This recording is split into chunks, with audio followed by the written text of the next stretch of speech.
Pria itu mengerik jamur di biskuit dengan pisau kecil, lalu mengoleskan sedikit kaviar ke daluarsa, dan tanpa ragu memasukkannya ke mulut. Ini bukan gaya makan orang kaya, melainkan karena ia terjebak di villa mewah ini. Chiang Ge, perampok kawakan yang terkenal, kali ini salah memasukkan kata sandi, sehingga dikunci sistem keamanan pintar di dalam rumah.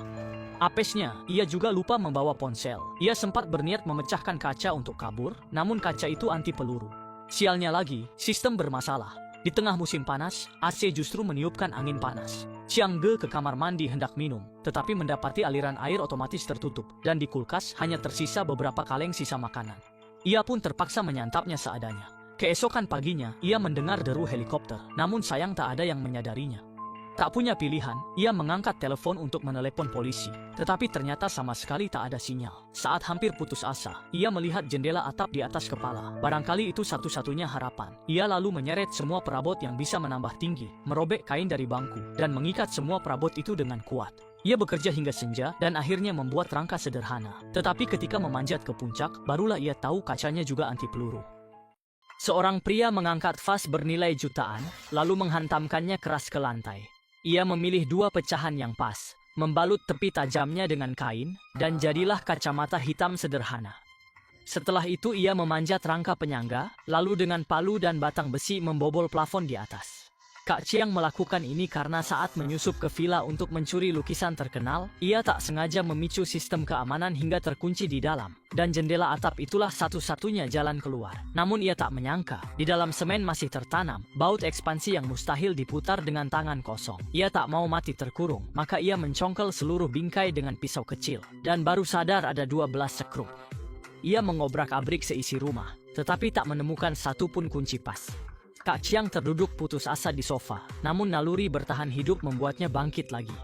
Ia menendang kursi sampai patah, lalu mengukir alur pada papan dengan pisau kecil dan cepat membuat kunci pas darurat. Tetapi baru sedikit ditekan papan itu langsung patah dua. Jelas cara ini tidak berhasil. Karena sangat lapar, ia menatap ikan hias sambil menelan ludah. Ia menyaup ikan itu, mencincangnya dengan pisau dapur hingga lumat, lalu membulatkannya jadi bola-bola. Rasanya sulit ditelan, namun setidaknya perutnya terisi. Keesokan pagi, ia membuat kunci pas baru. Berbekal pelajaran kemarin, kali ini ia ekstra hati-hati dan segera berhasil melepas sekrup pertama. Harapan pun menyala lagi. Namun saat melepas sekrup keempat, rasa lapar dan haus kembali tak tertahankan. Demi bertahan hidup, ia mencongkel gudang dengan patung besi.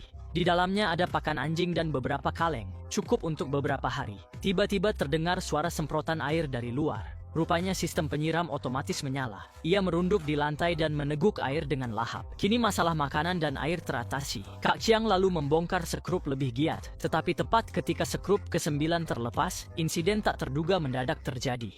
Seorang pria terkurung di rumah mewah selama 5 hari. Saat lapar ia memakan pakan anjing ke daluarsa. Saat haus ia minum air keran untuk menyiram bunga. Selama itu ia menyusun perabot menjadi panggung tinggi, berniat membongkar kaca di plafon untuk kabur. Namun ketika sekrup ke-9 dilepas, musibah mendadak terjadi. Kaki Kak Chiang terpeleset dan ia jatuh dari panggung. Kaki kanannya tersayat dan ia juga patah tulang hingga tak bisa bergerak.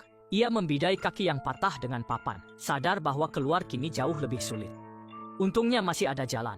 Ia melihat detektor asap di atas dapur. Lalu muncul gagasan nekat. Ia menyobek koran menjadi serpihan, menyalakannya dengan prinsip fokus kaca pembesar, lalu menyalakan obor rakitan dan menaruhnya di bawah detektor.